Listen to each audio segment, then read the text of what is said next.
Okay. Hello, YouTube. I'm back. Today, I'm going to be reviewing a movie that I was waiting to see for a very long time. The movie is 50 Shades Darker.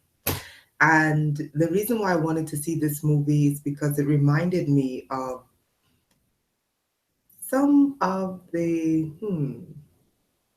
characters that I met in life. And I wanted to see if the movie actually portrayed these characters that I met in life realistically. Now, I'm not talking about in terms of, this movie is about a lot of sexual encounters. Well, not a lot of sexual encounters, but just a lot of sex scenes with, with the couple. But I'm not talking specifically about just the sexual aspect of the movie, but just the psychological aspect of the movie in terms of one of the main characters, who is Christian Grey. Now, in short, I'm just going to make this really short. I'm not going to go into it too long. I saw the movie yesterday, and I thought the movie was really, really interesting um, for many reasons. One of the reasons was because Christian Grey's character is someone I can identify with because I've met several of those kinds of characters. Um, it's a kind of character that's controlling, that's domineering, that's very charming, all encompassing. When you meet them, it's just kind of like, I mean, it's just the mentality of like, I'm on top of the world, I have everything, and if I want you, I'm not gonna stop at anything to get what I want. And this kind of character doesn't understand the word know when it's being directed towards them. So I found Christian Grey's character to be really, really someone interesting to to observe. um Anastasia Steele. What do I think about Anastasia Steele? Anastasia Steele to me is the kind of character that's just like, for me personally, I don't think she's in love with Christian Grey. I think she's infatuated with Christian Grey, and I think she's in love with the character that's Christian Grey, because a part of this movie, which is really interesting, is it's the the fallen person versus the redemptive process. So you see this fallen character, he's fallen so far, but in mentally, psychologically, spiritually, he's fallen so far, he's so dark. And here comes this very naive, innocent girl, and she's the one who's supposed to redeem him back to what we would construe as normal, right? um I'm not going to give away too much in the movie, but I'm just going to speak about one specific thing that occurred in the movie that really, really bothered me. And it bothered me in terms of Anastasia's character. And I couldn't understand like why she did what she did. Because for me, I wouldn't have done it. Okay, so I'm going to hit on some, I call it, the hits of the movie. One of the hits of the movie shows the complexity of some relationships. And in this particular relationship, it's not your conventional, as Christian Grey would call it. It's not your vanilla relationship where it's all hunky dory, picket fences, and everything is just great. Um, Complexity of some relationships, and as you see some of the characters in the movie who was affected by this all encompassing character, Christian Grey. He's extra good looking, and I mean, you know, when he turned around, he was doing some pull-ups, and you just saw all that muscle in his body, and you just, as a woman, you just sit there like, oh my God, this is oh, wow, you know. He's like, can I be Anna? But on a serious note, it shows you some of the complexities of some of the relationships that people encounter. And I think that's one of the hits of this movie. It shows a very complex relationship, um, in terms of the mental psyche of Christian Grey and the naivety of Anna Steele. And you see these two young characters who are so opposite, polarizingly opposite. and how they're able to come together to have this somewhat of a love relationship. But what's interesting about this movie is that these two characters are relatively young. Like Christian Grey is 20 something years old and he's a billionaire. I mean, this is, if this was 20 years ago, we would have been like, yeah, right, who's going to believe that? But in 2017, it's not impossible to believe, right? So one of the hits in this movie is that it was portraying these very young characters, um, polar opposites who by a fluke, I guess, came together and ended up, having this intense attraction to each other, which I think is not so far-fetched, because we're living in 2017. There are young billionaires running all over the planet.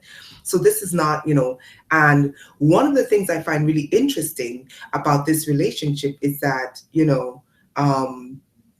is that you tend to find like a lot of these, very wealthy men who's had it all. They've had women, so many women throw themselves at them. It's refreshing for them to find a woman who's just kind of like, I'm not impressed. Your money doesn't impress me.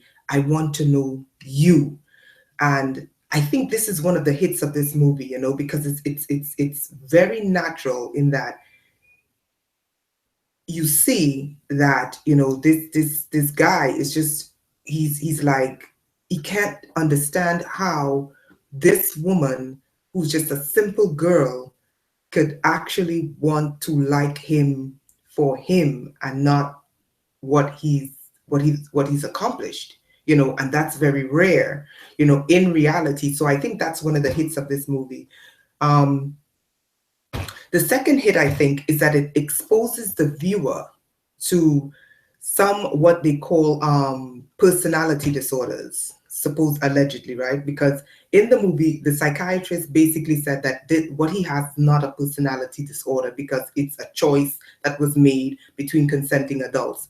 I disagree with that, because there's something that happened in the movie that shows you that there's some kind of personality disorder that needs to be addressed and needs to be adjusted, right?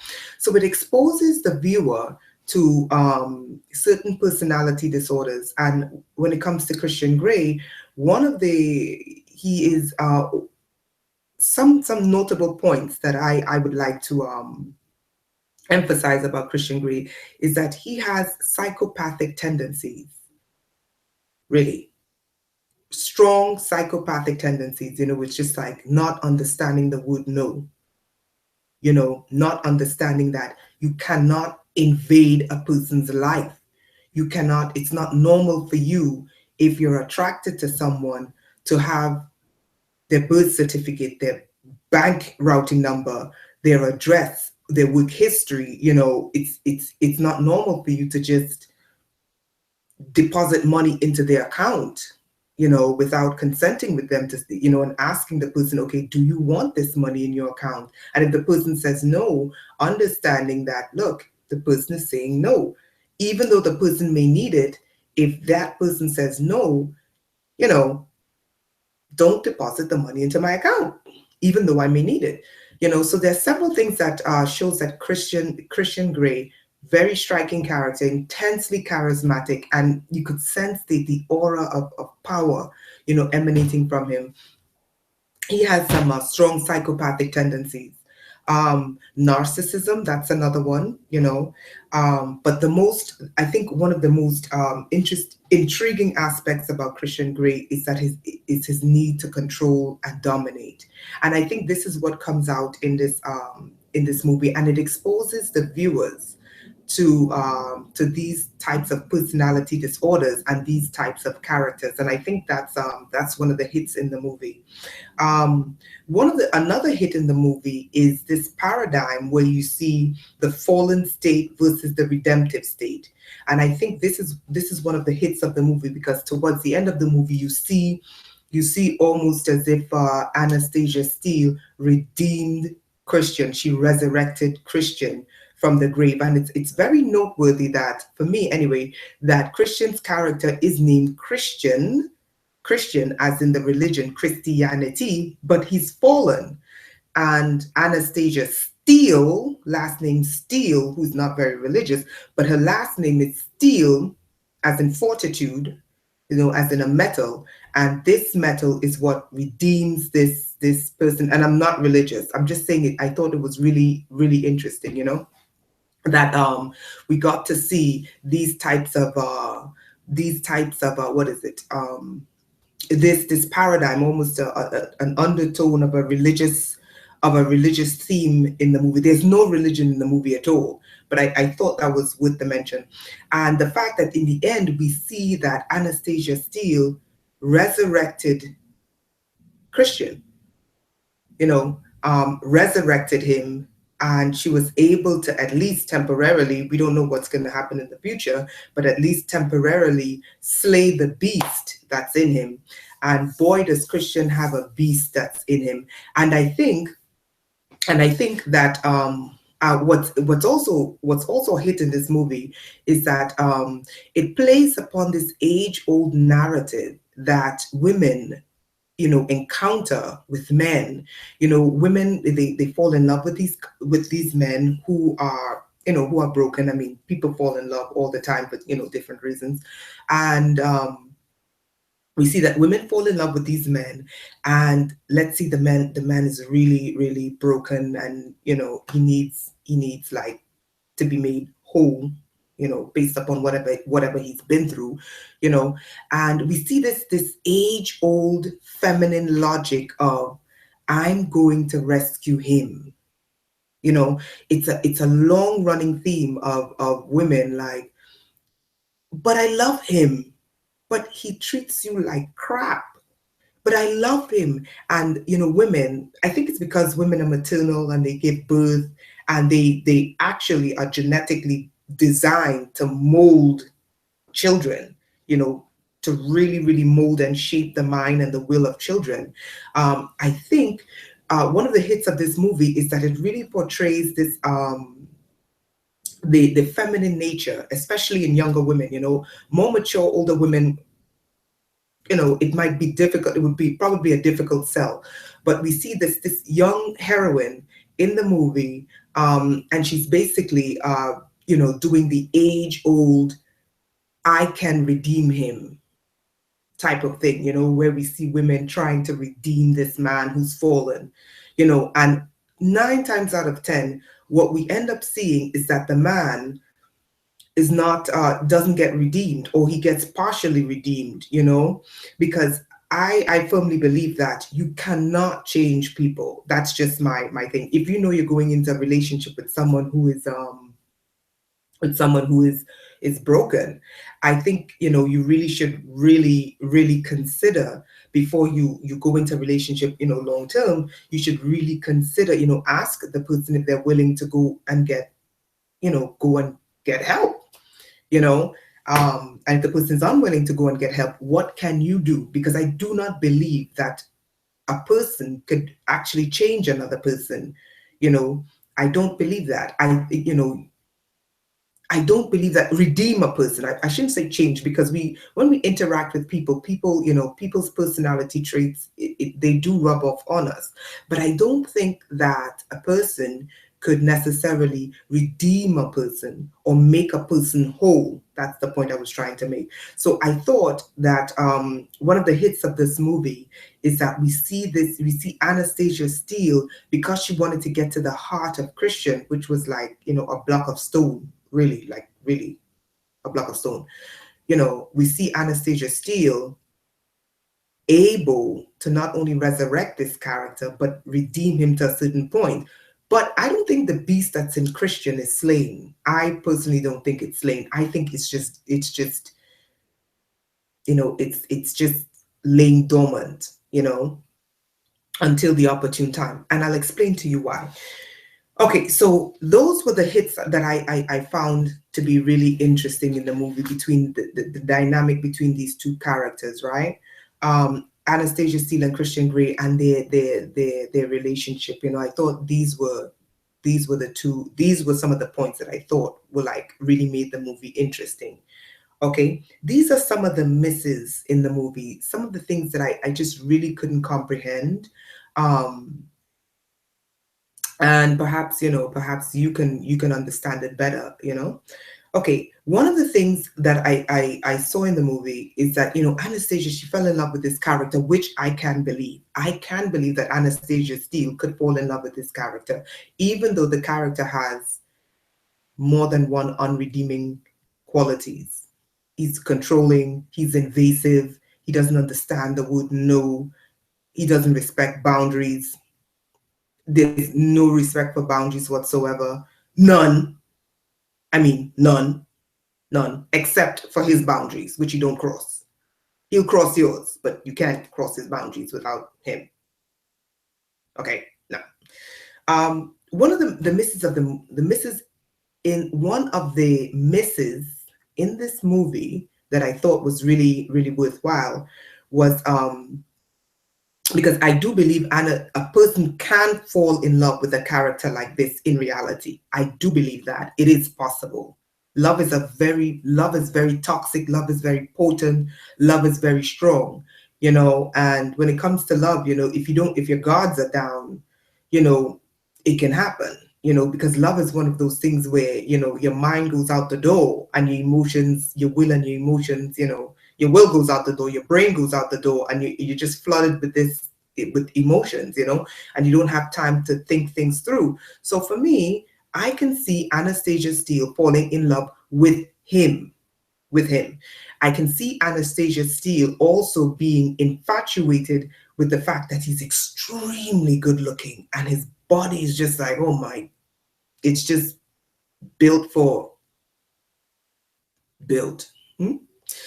And and his money and his power, and these kinds of things. So I can believe that, right?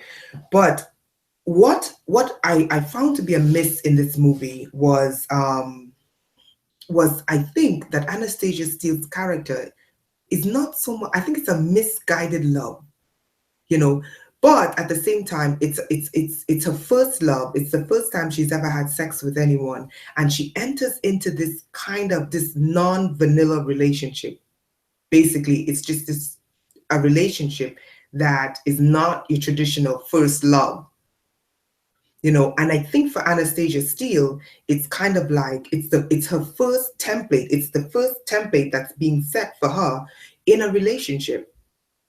And this relationship is non-conventional. I mean, getting beat, whipped, spanked, and then being told, I love you, but this is who I am. And not respecting your boundaries, not resolving problems. When problems arise, it's always change of subject. Let's have sex, or I'm not going to take what you're saying seriously. So the misses of this movie is it goes back to the complex relationship, in that I don't believe that Anastasia Steele is really in love. I think Anastasia Steele has puppy love and is infatuated. She is infatuated with the fact that of all the women in this world that this very powerful billionaire can have, he chose her. Because what I also observed in this movie is that, Anastasia Steele, it's never about her, it's always about Christian. Everything that happens to her, it does not deal with her, it deals with Christian. So I find that to be really interesting. And it's only because Christian is wealthy, powerful, gorgeous, respected worldwide, and all these kinds of things. So one of the misses of this movie is the fact that I think that Anastasia Steele is not really in love. I think she has puppy love, and I think it's a misguided love. I think she's infatuated with who Christian is and the fact that out of all the women in the world that he can have, he chose her, right? The other misses in the movie goes back to the character, is that Christian is controlling and psychotic. Christian is a psychotic man. Now, for me, I'll say this. For me, in terms of let's say Christian was a lover, and he's controlling, and he's kind of crazy, as a lover, it's perfect, because that's what you want in a lover, right? A person that you want in a lover, because when you have a lover, you want it to be hot, you want it to be passionate, you want all of this, you want all of the adventure, the craziness, all of the things that comes with it. But if it's a serious long-term relationship, that's not what you want. You don't want someone who's controlling and psychotic. So that's one of the misses in the movie. You cannot get over the fact that Christian is dominating, controlling, and almost psychotic in the way that he goes about it. Now, one of the misses, another miss in the movie is there's a character in the movie who's one that haunts. She comes around. She's around for a short time, and she's really like a shadow in the movie, like this figurine shadow from Christian's past. I think her name is Leah. I might be wrong, but whatever. If her name is not Leah, oh well. Now Leah is haunting Christian because she was Christian's submissive, okay? Because Christian is a sadist, and he likes to dominate women. I'm not going to go into detail as to why, but I'll just tell you that, right? And this young girl who looks exactly like Anastasia Steele was Christian's ex-submissive. And this part of the movie is where I came to the conclusion that Anna could not be in love. Anna is infatuated. This is the one part of the movie that I'll give away. Christian's ex, this young woman who looks exactly like Anastasia, who shows up as a figure, just like a shadowy character, and she wants to basically go after Anastasia because she's like, how could Master, she called him Master. She called him Master. How could Master love Anastasia, and not love her? And she did everything that Master wanted her to do. And you don't want to know the everything that when that beast in Master rises, when it comes, and you see it in parts of the movie, you see that beast in him surface, and it's literally, you literally have to take a step back like, shit. And this is why I go back to Anna being infatuated, because I don't believe that Anna really has encountered that beast that's inside of him. It's dormant. And I think that Anna really thinks that she tamed that beast, and I don't think so. But this is one of the misses in the movie. So there's a scene in the movie, and this is the only one I will speak about. There's a scene in the movie in which there's a scene in the movie in which this character is confronting Anna with a gun, and she wants to basically eliminate Anna because she doesn't understand why Master Christian loves Anna and doesn't love her, and she did everything for Master and Anna did not, but his love is for Anna. And basically this character wants to kill Anna. And in walks Christian, and Christian basically goes into this dominant mode. I mean, this is the scariest thing you'll ever see, I swear. And he says to her, he signals to her to move the gun away from Anna, and like a sex slave. Oh my goodness, I couldn't even believe it when I saw it. My heart fell into my stomach when I saw this. Like a sex slave, she's literally like a robot. She turns the gun towards Christian, and then he says to her, on your knees. And she drops, plop. And he starts petting her like a dog. And everyone in the movie theater was literally like, my heart was literally in my stomach. I couldn't believe what I was seeing. The horror on Anna's face. Christian turns to Anna, and Christian says to Anna, leave. And Anna's literally frozen, like, because we got to see this beast that's in Christian rise to the surface. And it's not a beast that's just about control. It's not a beast that's, I want to dominate. It's something else. And he says to Anna, leave. And Anna doesn't want to leave. And he says to her again, leave. And she doesn't want to leave. And finally he says to her, will you do as you're told? And then Anna runs out the door and it's just like she runs away.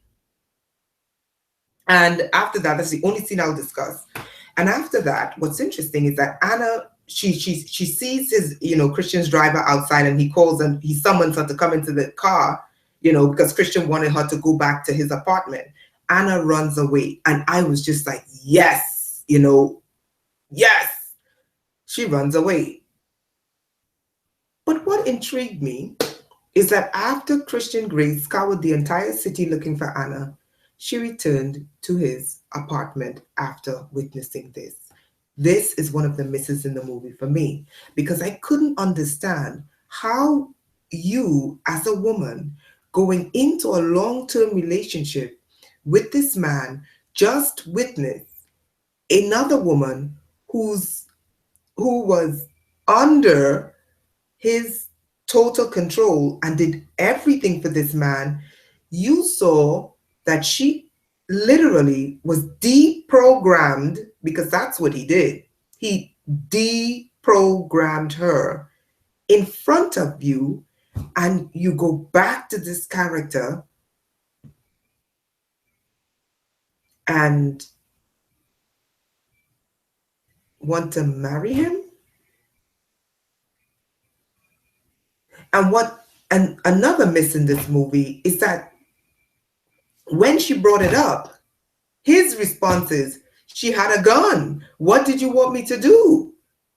And they never deal with the fact that she witnessed this entity in Christian that was so powerful, literally disarm another human being to the point that the human being dropped to the floor like an animal and was being pet like a dog. And this is the man you want to marry? That was one of the misses in the movie. I could not bring myself to see an independent woman, because she's portrayed as this young, naive, but very independent woman, witnessing this and thinking, I can redeem this man. Huh? Maybe I'm just older, I'm not that much older than Anna. Maybe I'm just older. Maybe, I don't know. But I could not see Anna going back to this man after witnessing literally one of his sex slaves being deprogrammed. And to make matters worse, when she inquired about where this young lady went, she went to the nut house. She was institutionalized. She was sectioned and put in the mental institution. So that was that for me was just like, okay, I cannot believe that Anna, and this is not one of the only things, there's a whole host of issues. There is a whole host of issues. The fact that he had a dossier on her, the fact that he was spying on her for a while, the fact that he had, copies of a birth certificate, her banking, I don't want to give too much away in the movie, but he basically had a dossier on her, right? He had all this information on her that she did not know. Okay, and every other woman in the movie was his submissive. So everywhere they went, every woman they encountered, except for maybe two, his personal assistant and her lesbian lover, he did this to. So he also had this, reputation. I'm not against, him having a reputation, because, people have fun, he's rich, he's powerful, he's wealthy, I wouldn't be surprised at that. But what bothered me was he had a dossier on her. He had all her personal information without her knowledge. He was tracking her, monitoring her, and all these things. And to him, it was just like, I have to do it. But it never gets discussed and resolved. And all of these things that led up to the deprogramming of a sex slave. And after that, that's when you decide you want to marry this man. So that's one of the misses in the movie. Yeah, so I spoke about that. Now, some of the interesting notes in this movie. It's interesting to note that the society in which we live in, it's a society that's it's very materialistic. It's very money oriented. It's not a society. It's not a society today where you find people that genuine. And if you live in one of the bigger cities, one of the trade capitals, it's very rare that you would find, genuine people who genuinely like you for who you are, as opposed to what you have or what you can help them with, or this kind of thing. So what's interesting to note, and I think that this was very realistic, is that you sense in the movie this lore, the lore of the combination of money and good looks and charm and power. You really sense that in the movie, because you sense the women around Christian, except his mother and his sister. The other women that Christian encounters, you sense that, they just, and the fact that Christian is hot, you sense the fact that, that allure of the money and the power, and in all the women wanting a piece of Christian, and all the women want Christian to say that you're the one I love, and I thought that was really interesting. What I also found interesting was that you tend to find, it's very interesting, you tend to find among these very, very, wealthy people that that they tend to marry these very plain. I mean, Anastasia Steele she's together, as a package. She's a good looking girl, But you can always, when you look at Anna, you always say Anna in the movie, not the actress in real life. You could always look at her. You always look at her and say, "There's always someone beautiful, more beautiful," So what's interesting to note in the movie is that all the women in the world he could have chosen, he chose, Anna.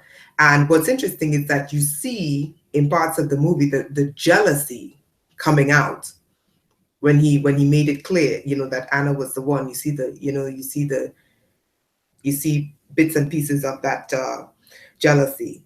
What's also interesting to note, and this is what I found peculiar about this movie, more mature women who's had like sexual relationships, more sexual encounters, and they have more experience, they look at Christian's character in two ways. They look at him like he would make for just a good lover, Yeah, he would be a great lover. Husband, no. But what I found interesting was when I was in the theater watching it, I looked around the room, and the majority of the women watching this movie is young. And that's what I found. And when I look at the comment section, I'm able to tell, in the comment section, that the women who are infatuated with Christian's character, they're young. And the women who are repulsed by his character are older. So I thought that dynamic was really interesting, the young, inexperienced women, going head over heels for this character, not knowing what they're getting into. And you see a hint of that in this movie where, they're warning her, like, Christian is a nutcase, but I love him. You know what I mean? It's kind of like, time and time, even his brother's like, Christian's a crazy one, but I love him. And I'm just like, oh my God, she can't be serious, And then, so this dynamic of like young, inexperienced women, getting involved with these very powerful, very wealthy men that have this kind of, that have this intense kind of character, versus the older, more mature women. They're mature in experiences, more mature sexually, and they kind of know what they want, and they know what to avoid, like the risks to avoid, in relationships. So I thought that was an interesting dynamic in the movie, where we see this polarity between young women and older women, versus inexperienced versus experience. I thought that was really interesting. And one of the things I think that's interesting to note in this movie is secrecy, the topic of secrecy, because Anna, one of the things I noticed, I observed about this movie is that Anna, because of the non-disclosure agreements, but also because of the intensity of Christian's character, coupled with the fact that Christian is extremely rich, is secrecy. And I was wondering, when is it good in relationships to have secrecy? And when is it bad in relationships to have secrecy? You know, so hold on, let me just send a message. You know, when is it good in relationships to have secrecy? And when is it bad in relationships to have secrecy? Sorry about that. Okay, so because one of the things in the movie I thought that was really interesting was the secrecy factor and the fact that Anna has to keep all these secrets and it's not healthy. You know, for example, you know, her best friend is like, okay, Anna, you look great, but what's going on? What, you know, like, you know, what's up with Christian? He's kind of, you know, strange, you know, he's hot, but he's kind of weird. You know, people who know Christian basically like, you know, they're like warning her, like, you know, you're too young for this, you're too naive, that kind of thing. So the last interesting point is when is it, I mean, it's not good in relationships to tell everyone, you know, what you do personally in your bedroom, right? And what goes on in your relationships. But it brings to mind, this movie brings the topic of secrecy to mind. Like, when is it good in relationships to disclose or divulge certain information that could possibly, help you in your relationships, and when is it not good to divulge certain secrets, you know? And that's one of the complexities of this movie, is that Anna is forced as a young woman to take on so much and having to keep so many secrets, you know, and not being able to share, you know, this very complex relationship, of which, you know, it's the first relationship that she's ever had. And it's an intense relationship. It's not a normal I love you relationship. And she has to keep all these secrets, you know, all these secrets to herself, the intensity of Christian's character, not being able to disclose, you know, the kinds of, you know, romps that they have, you know, with her friends, that at least get some guidance, like, you know, Anna, this is your first relationship. This is not the template that you want to set for your first relationship, because, you know, if this is the template you're going to set for your first relationship, it's going to be very difficult for you to undo this later on down the line. You know, and not only that, you're going to be programmed to be looking for this. If anything happens between you and Christian, you're going to be programmed, because this is your first relationship. Every other guy that comes after him, if this happens, every other guy that comes after him, you know, that's the standard that you have as a template for a relationship. You know, so it's kind of like, when in relationships can you divulge certain things, you know, with people that are close to you, that you trust, you know, because you don't want people to throw it back in your face, as so many people do, like, you know, using your relationship as a weapon to like get back at you, you know, because some people are just miserable like that, you know. And when you should keep relationships, you know, certain things in a relationship a secret. Now, personally, for me, if I was engaged in this kind of relationship, I would not go to friends and family and tell them, because they just probably want to, you know, they just be like, no. But I would not keep all those secrets to myself. I would at least see a professional who would be under some sort of agreement to keep, you know, to keep things, you know, secret, you know, under some sort of oath to keep, this personal information, you know, secret. So that's what I would do if I were to enter this. This is not my kind of relationship, but I'm saying, you know, if you find yourself in this kind of relationship, you know, that's something that I would do, you know, because the secrecy is intense in this movie, and you can see that it had an effect on Anna. Anyway, so that's my take on 50 Shades Darker. Should you go see this movie? My problem is, you know, what I observed is that young, inexperienced girls, they're gonna love his character because he's just so delicious. You know, really, he's just like butter. You know, whatever. The problem is, they're so impressionable that they would want this kind of relationship, and that's the even young women in their 20s, you know, it's not the kind of it's not even the kind of first relationship you want. It's not even the kind of lover you want, you know, as a first lover. You know, um, should you go see this movie? If you're over 21, I say yes. Uh, but my problem is any young girl looking at this character and desiring this character as a first relationship, I just have a problem with that because I'm just like, nah, you know. Um, as an older woman, should you go see this movie? Yes. Um, because I think that it's the character is very real. The male character is very real. The female character, I think, is very real. It's very naive, very naive. Um, and it can just give you some, you know, some very interesting information, you know. So all in all, out of 5 champagne glasses, that's my rating scale, 5 champagne glasses, I give 50 Shades of Grey. For me, okay, I'll tell you why. I give 50 Shades of Grey 4 champagne glasses, and that's pretty high, right? And I'll tell you why. Because I don't like movies. For me, not every movie has to have a plot. I mean, does your life have a plot? No. Your life has ups and downs and ins and outs and turns and twists and, you know, these kinds of things, even though that's what a plot is. But not like, you know, your life is not outlined with a plot. So for me, I don't have to sit and watch a movie that has to have a plot. You know, for me, what I liked about this movie is that it's the quality of the characters. You know, I'm not talking about the acting. It's the believability of the characters in the roles they're playing. And I believe Christian's character is a very wealthy, very young, very controlling, very dominating, and he has a dark side that I don't believe is fully tamed. And I don't believe Anna has tamed this. I just don't. I do not believe Anna's love tamed it.